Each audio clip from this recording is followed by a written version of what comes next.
Good morning, welcome back to my channel GS world group Sandesh. आज हम लोग current affair से कुछ महत्वपूर्ण प्रश्नों की व्याख्या करेंगे।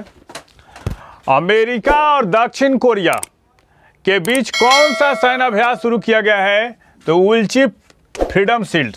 कौन सा? उल्ची फ्रीडम शील्ड। ये युद्धाभ्यास हो रहा है। और हाल ही में ताइवान को लेकर अमेरिका और चीन के जो रिश्ते हैं वो सबसे खराब दौर से गुजर रहे हैं। और पूरे पैसिफिक रीजन में प्रशांत क्षेत्र में अमेरिका ने अपने मित्र देशों से संबंध को प्रगाढ़ किया। किसको घेरने के लिए? चीन को घेरने के लिए। अमेरिका के बहुत सारे अड्डे भी हैं, कोरिया में, जापान में बहुत सारे अड्डे हैं। तो अमेरिका और दक्षिण कोरिया के बीच कौन सा सैन्य अभ्यास शुरू हुआ? उल्ची फ्रीडम शील्ड। और हाल ही में कौन कौन से युद्धाभ्यास हुए तो इसके बारे में आपको बता देते हैं। युद्धाभ्यास मिलिट्री एक्सरसाइज भारत और अमेरिका के बीच में हुआ। ब्रज प्रहार युद्धाभ्यास किसके बीच में हुआ? तो ये भी भारत और अमेरिका के बीच में हुआ। अल नजा किसके बीच में हुआ? तो भारत और ओमान के बीच में हुआ अल नजा। और ताइवान के चारों ओर जब नैन्सी पेलोसी जो अमेरिका की जो सीनेटर थी, वो जब सदन की अध्यक्षा जो थी, वो जब ताइवान के यात्रा पर गई तो चीन ने ताइवान के चारों ओर कौन सा युद्धाभ्यास किया? तो लाइन फायर युद्धाभ्यास किया था। उदार शक्ति युद्धाभ्यास हुआ किसके बीच? भारत और मलेशिया के बीच में हुआ। और कोरिया के बारे में जान लेते हैं। कोरिया की राजधानी कहाँ है? कोरिया की राजधानी है कहाँ? सियोल। और ये किस नदी के किनारे है? हान नदी के किनारे है। और विश्व की हाईली पोर्ट की राजधानी किसको कही जाती है? तो सियोल को कही जाती है।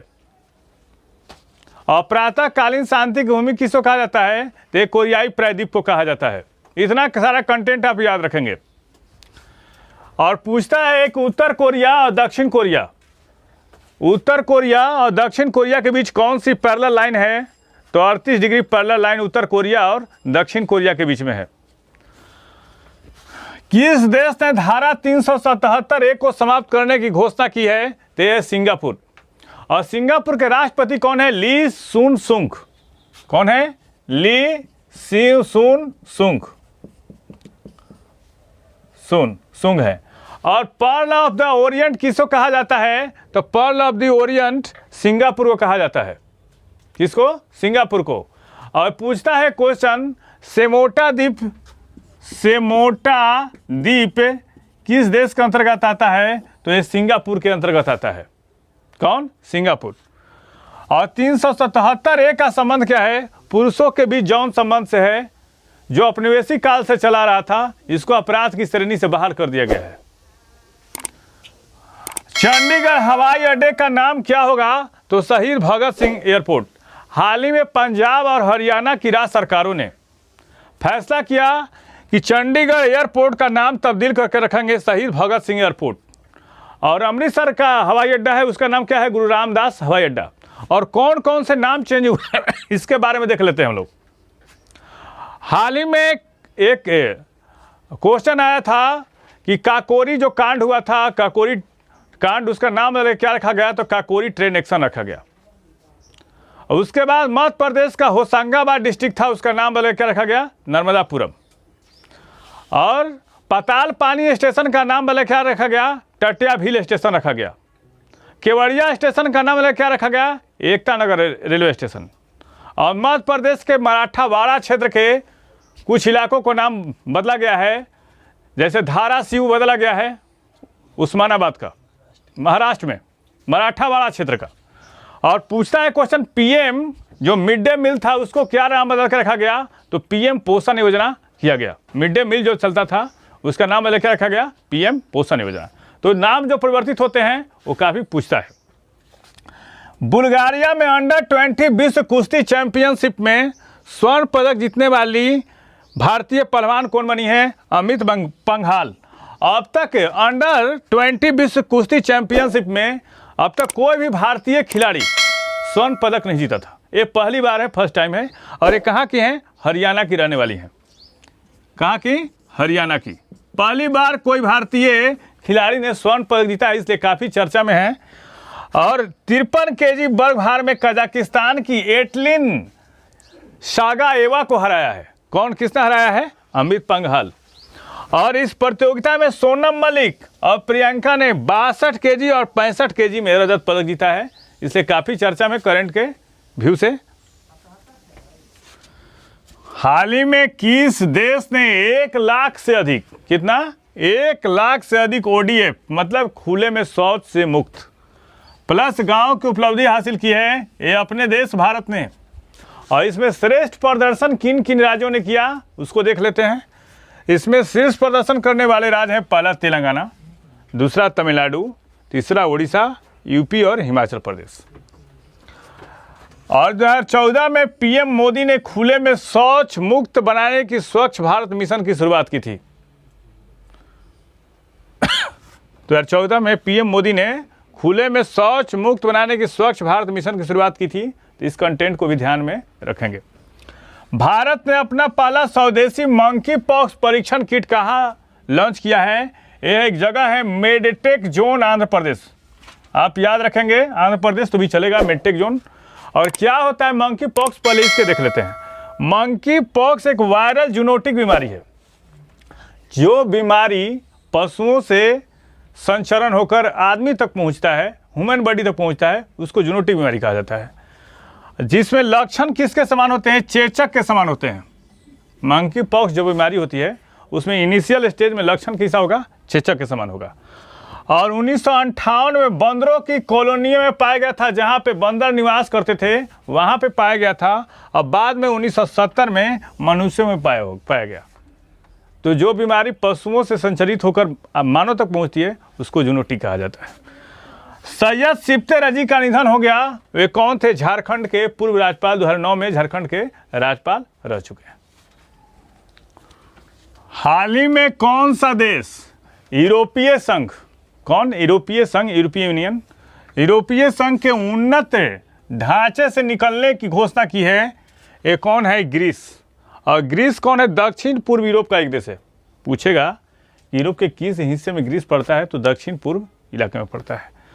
यह अल्बानिया, अल्बानिया की राजधानी तिराना।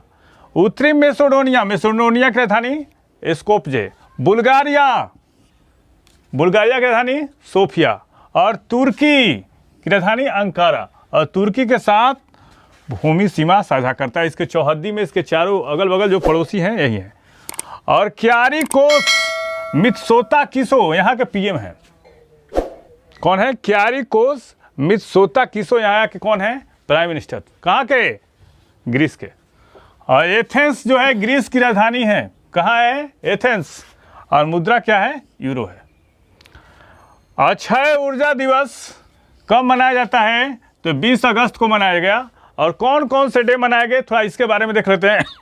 तो 6 अगस्त को हिरोशिमा, 7 अगस्त को हथकरघा, 8 अगस्त को क्रांति दिवस, 9 अगस्त को नागासाकी डे, 10 अगस्त को लैंड डे, विश्व वर्ल्ड लैंड डे, और 14 अगस्त को विभाजन विभीषिका स्मृति दिवस, 15 अगस्त को अपने देश का स्वतंत्रता दिवस मनाया गया, और 20 अगस्त को सद्भावना दिवस मनाया गया, 21 अगस्त को वरिष्ठ नागरिक दिवस भी मनाया गया। भारत की पहली स्वदेशी हाइड्रोजन फ्यूल बेस का शुभारंभ किसने किया? किसने किया? जितेंद्र सिंह ने। और कहाँ पे किया? पहला है इसलिए खास है। कौन? पहला है इसलिए खास है। तो भारत की पहली स्वदेशी हाइड्रोजन फ्यूल बेस का शुभारंभ कहाँ किया गया? तो पुणे में। किसने किया? किया है जितेंद्र सिंह ने। कौन? जितेंद्र सिंह केंद्रीय मंत्री हैं, तो इसलिए पूछ सकता है क्वेश्चन। मादक पदार्थों के तस्करी से जुड़ा भारत का पहला पोर्टल और मादक पदार्थों की निगरानी करने वाली संस्था भारत में कौन है? NCB है, नारकोटिक्स कंट्रोल ब्यूरो, जिसके महानिदेशक कौन है? सत्यनारायण प्रधान है। तो मादक पदार्थों के तस्करी से जुड़ा भारत का पहला पोर्टल शुरू किया गया। उसका नाम क्या? निदान। ये क्या करेगा? अपराधियों पर नजर रखेगा, उसका फिंगर प्रिंटिंग और उसके आने जाने की जो सारी जो कार्रवाई होती है मैकेनिज्म, उस पर ध्यान रखेगा। किस पोर्टल के माध्यम से? निदान पोर्टल के माध्यम से। मिथिला मखाना को GI टैग दिया गया है, वो किस राज्य से है? तो बिहार से। बिहार के किन किन चीज़ों को GI टैग दिया गया है? तो बिहार के शाही लीची, सिलाव खाजा, कौन? सिलाव खाजा, जर्दालू आम, जर्दालू आम, और मगही पान, कतरनी चावल को जीआई टैग दिया गया है, जो बिहार से संबंधित है। पूछ सकता है क्वेश्चन बीपीएससी में, बिहार एसएससी में, किसी भी एग्जाम में। हाल ही में एस जयशंकर ने कहां पर महात्मा गांधी के आवक्ष प्रतिमा का अनावरण किया है? ए पराग्वे, और पराग्वे कहाँ है? दक्षिण अमेरिका में है, और इसकी राजधानी कहाँ है? असनसियान। भारत के प्रमोद भगत और सुकांत कदम, कौन? प्रमोद भगत और सुकांत कदम ने थाईलैंड पैरा बैडमिंटन अंतर्राष्ट्रीय टूर्नामेंट के डबल्स मुकाबले में कौन सा पदक जीता है? स्वर्ण। और प्रमोद भगत कहाँ के रहने वाले हैं? बिहार राज्य के रहने वाले हैं, और इन्होंने पैरा ओलंपिक में क्या दिया था? गोल्ड मेडल हासिल किया था। हाल ही में किस भारतीय को बिल गेट्स फाउंडेशन के न्यासी बोर्ड में नामित किया गया है? एक कौन है? आशीष धवन। कौन? आशीष धवन है। और भारत की दूसरी सबसे बड़ी एयरलाइंस कौन बन गई है? विस्तारा। और पहली सबसे बड़ी एयरलाइंस कौन है? इंडिगो है। और विस्तारा एयरलाइंस की स्थापना किसको पछाड़ कर बनी है? तो स्पाइस जेट को पछाड़ कर बनी है। विस्तारा की स्थापना कब हुई थी विस्तारा एयरलाइंस की? 2014 में।